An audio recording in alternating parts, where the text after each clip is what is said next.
নমস্কার।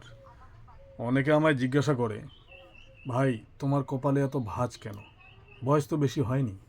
আমি বলি, ভাই রে, বয়স বাড়েনি ঠিকই, কিন্তু বউয়ের বাপের বাড়ির ইতিহাস শুনতে শুনতে আমার মাথার চুলগুলো পর্যন্ত ইস্তফা দিয়ে গেছে।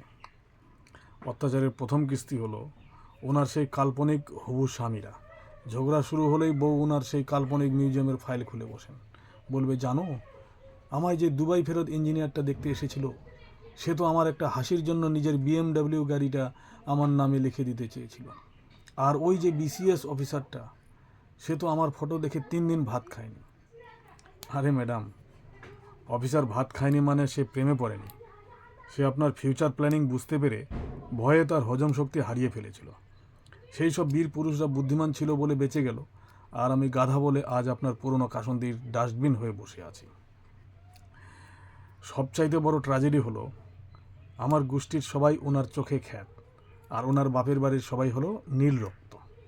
বউ বলবে, তোমার মা তো কোনো দিন ভালো শাড়ি চেনে না, ওনার ওই সস্তা তাঁতের শাড়ি পরার অভ্যাস আর গেল না।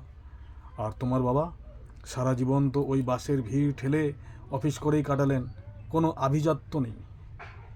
আরে ম্যাডাম, আপনার বাপের বাড়িতে গিয়ে তো দেখলাম আপনার বাবা এখনও সেই আমলের মোর্চে ধরা হাতল ভাঙা ছাতা নিয়ে বাজারে যায়। আর আভিজাত্য, আপনাদের আভিজাত্য তো আমি বিয়ের দিনেই বুঝেছি, যখন আমার মা ওনার নিজের শেষ গয়নাগুলো আপনাকে হাসি মুখে দিয়ে দিল, আর আপনি সেগুলো নিয়ে ওনারই নিন্দা শুরু করলেন। বউয়ের রোজকার জপমালা দেখুন, ওনার মা নাকি সাক্ষাৎ অন্নপূর্ণা, আর আমার মা নাকি ওনার জীবনটা তেজপাতা করে দিল। বউ বলবে, তোমার মা কেন রান্নাঘরের দরজার সামনে দাঁড়িয়ে থাকে? আমার মা তো আমায় কোনোদিন রান্নার ধোঁয়াও লাগতে দেয়নি। আরে ম্যাডাম, আপনার মা আপনাকে রান্নার ধোঁয়া লাগতে দেয়নি বলেই তো আজ আপনি ডাল আর চায়ের পার্থক্য বোঝেন না। আমার মা দরজার সামনে দাঁড়িয়ে থাকে কারণ উনি পাহারা দেন, যাতে আপনি ঝোঁকের মাথায় নুনের জায়গায় ডিটারজেন্ট পাউডার না দিয়ে দেন। আর হলো বউয়ের লজিকটা দেখুন, ওনার বাড়িতে ভাঙ্গা পিঁড়িতে বসে ডাল ভাত খেলেও সেটা নাকি এলিট কালচার, আর আমার বাড়িতে এসিতে বসে বিরিয়ানি খেলেও ওনার মনে হয় উনি উদ্ধাস্তু শিবিরে আছেন। ওনার বাপের বাড়িতে নাকি সবাই বিদ্যাসাগরের উত্তরসূরি। বন্ধুরা, স্বামী হওয়া মানে হলো নিজের বাড়ির সবাইকে ভিলেন বানিয়ে বউয়ের বাপের বাড়ির ভূতপূর্ব রাজপুত্রদের গুণগান শোনা।